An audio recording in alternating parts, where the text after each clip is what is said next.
The church is not involved. Before we step into the mystery of 666, the number of the beast and his global system, we must begin with one truth that clears the fog. The church, the body of Christ, is not present when this number becomes active on the earth. Scripture never warns the church about the mark, the beast, or the economic control of Revelation 13. These events belong to Israel's prophetic program, not the mystery revealed to Paul. The Apostle Paul never mentions 666, never warns believers about a global mark, and never ties the body of Christ to the tribulation. Instead, he reveals a catching away, a sudden removal, a blessed hope that delivers us from the wrath to come. The moment the church departs, God's prophetic clock resumes, and the stage is set for the rise of the beast. Revelation 13 is not church doctrine. It is Israel's future. It is the world's future. It is the tribulation's future. And it unfolds only after the body of Christ is gone. With that foundation laid, we can now walk into the prophetic landscape where 666 appears, not as superstition, not as myth, but as the identification number of a man, the ruler of the final world empire. 666, the number of the beast and his system, a cinematic kingdom narrative, seeing 60+ full paragraphs. The book of Revelation opens a window into a world reshaped by divine judgment and human rebellion.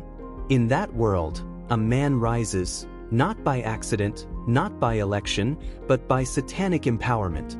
Scripture calls him the beast. His number is 666.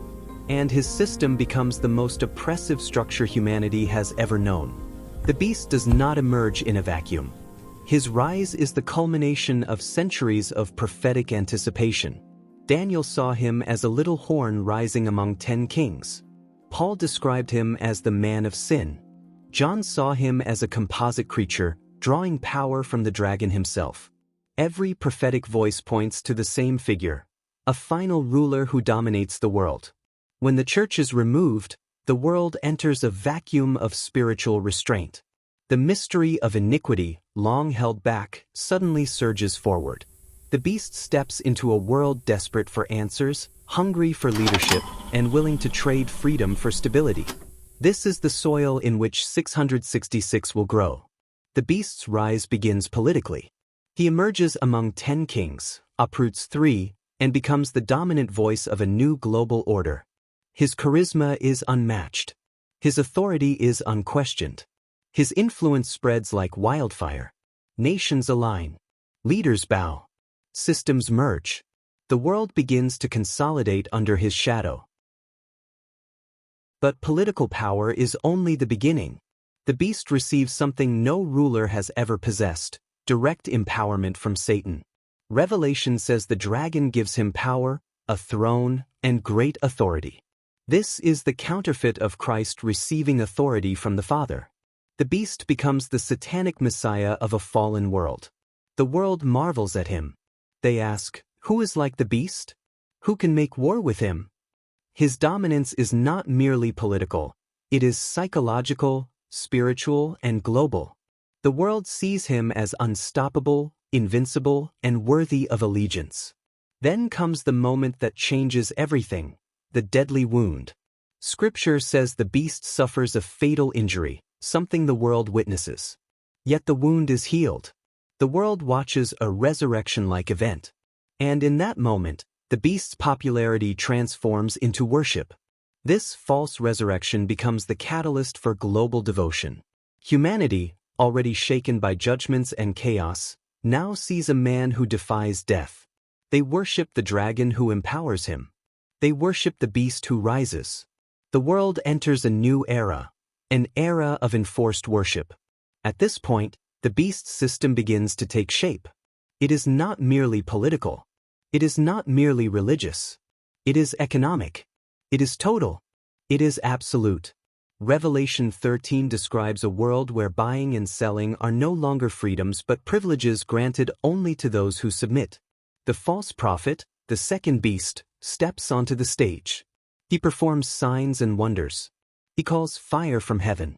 He deceives the world with miracles. He animates the image of the beast. He becomes the spiritual enforcer of the new world order. The false prophet commands the world to worship the beast. He demands allegiance. He demands loyalty. He demands compliance. And he introduces the mechanism that will enforce it, the mark. The mark is not random. It is not accidental. It is not something a person can receive unknowingly. It is a conscious act of worship. It is a declaration of loyalty. It is a rejection of God and an embrace of the beast. The mark is tied to three identifiers: the mark, the name, or the number of his name. And that number is 666. This is not superstition. It is not numerology. It is identification. It is economic access. It is spiritual allegiance. Revelation says no one can buy or sell unless they have the mark. This is the first time in human history where global commerce becomes a tool of worship. Food becomes worship. Medicine becomes worship. Survival becomes worship. The beast system is not merely a government. It is a religion enforced through economics. It is the fusion of political power, spiritual deception, and economic control. It is the Satanic Trinity's masterpiece. The number 666 is described as the number of a man. It is the number of his name. It is the numerical representation of the beast's identity. The generation living in that time will understand it. They will calculate it. They will recognize it. The church is not that generation. We are not called to calculate the number. We are not warned about the mark. We are not part of the tribulation. The body of Christ is gone before the beast rises. The beast's system grows rapidly.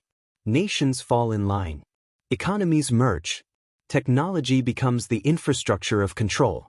The world becomes a single marketplace governed by a single ruler with a single requirement: worship the beast or starve.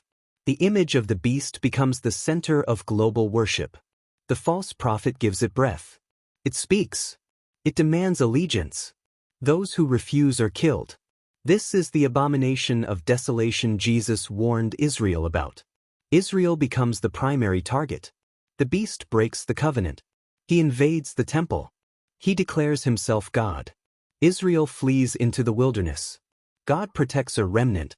The tribulation reaches its darkest hour. The judgments intensify. Trumpets sound. Bowls pour out. The earth convulses. The seas die. The sun scorches. Darkness falls. Demonic forces are unleashed. The world trembles under the weight of divine wrath. Yet even in judgment, the beast's system holds. People cling to the mark. They refuse to repent. They curse God. Their allegiance to the beast becomes their doom. The number 666 becomes the symbol of humanity's final rebellion. It is the banner of a world united against God. It is the seal of a kingdom destined for destruction. The beast's reign lasts 42 months, 3.5 years. It is short, intense, and catastrophic. It is the final chapter of Gentile world power. As the tribulation reaches its climax, the nations gather for war. They assemble in the valley of Megiddo. They prepare to fight the Lamb. The beast leads them. The false prophet stands beside him. The world unites for one final act of defiance. Then heaven opens. Christ returns. The King of Kings descends. The armies of heaven follow him. The beast's system collapses in an instant. The beast and the false prophet are seized. They are thrown alive into the lake of fire. No trial. No delay. No appeal. Their reign ends in a moment. Satan is bound for 1,000 years. His kingdom is shattered. His system is destroyed. His number is silenced. Christ establishes his kingdom. Israel is restored. The nations are judged. The earth is renewed. The beast's empire becomes a memory, a warning etched into eternity. The number 666 stands forever as the symbol of humanity's final attempt to rule without God. It is the number of rebellion, the number of deception, the number of a man who rose in power and fell in judgment. The church, the body of Christ, never sees this system. We are not appointed to wrath. We are not part of the tribulation. We are not under the beast's authority. Our hope is heavenly. Our calling is spiritual. Our destiny is glory. The message of 666 is not fear for the church, it is clarity for the world. It is a warning to Israel. It is a prophecy for the nations. It is the final chapter of human government before Christ returns. The beast's system is the ultimate expression of human pride empowered by satanic deception. It is the world's attempt to build a kingdom without God. It is Babel reborn. It is Eden reversed. It is the serpent's final strike. Yet even in its darkest hour, God remains sovereign. Every judgment is measured. Every event is timed. Every prophecy is fulfilled. The beast rises by permission and falls by decree. The number 666 is not a mystery to be solved today. It is a prophecy to be fulfilled tomorrow. It belongs to a world that will exist after the church is gone. The church's message is not, prepare for the mark. The church's message is, look for the blessed hope. The beast's system is the world's future. Christ's return is ours. The number 666 is the signature of a doomed kingdom. The seal of the Spirit is the signature of our salvation. The beast rules for a moment. Christ rules forever. The beast deceives the nations. Christ restores the nations. The beast demands worship. Christ deserves worship. The beast enforces allegiance through fear. Christ invites allegiance through love. The beast enforces allegiance through fear. Christ invites allegiance through love. The beast's kingdom ends in fire. Christ's kingdom begins in glory. The number 666 marks those who perish. The blood of Christ marks those who live. The beast's system is the final counterfeit. Christ's kingdom is the eternal reality. The world will marvel at the beast. The universe will bow to Christ. The beast rises from the sea. Christ descends from heaven. The beast speaks blasphemies. Christ speaks truth. The beast brings death. Christ brings life. The beast's followers take a mark. Christ's followers receive a crown. The beast's system collapses. Christ's kingdom endures. The number 666 is the end of man's rule. The return of Christ is the beginning of God's. The beast deceives with signs. Christ returns with glory. The beast's image demands worship. Christ's image transforms believers. The beast's throne is temporary. Christ's throne is eternal. The beast's power is borrowed. Christ's power is absolute. The beast's kingdom is darkness. Christ's kingdom is light. The beast's number is 666. Christ's name is above every name. Thanks for watching today's teaching on 666, the number of the beast and his system. If this message brought clarity, strengthened your understanding, or helped you see Scripture with fresh eyes, take a moment to support the channel. Like the video, subscribe, and tap the notification bell so you never miss the next teaching in this prophetic series. Your engagement helps this message reach more people who need biblical truth in a confused world. Stay grounded, stay discerning, and keep your eyes on Christ, our blessed hope.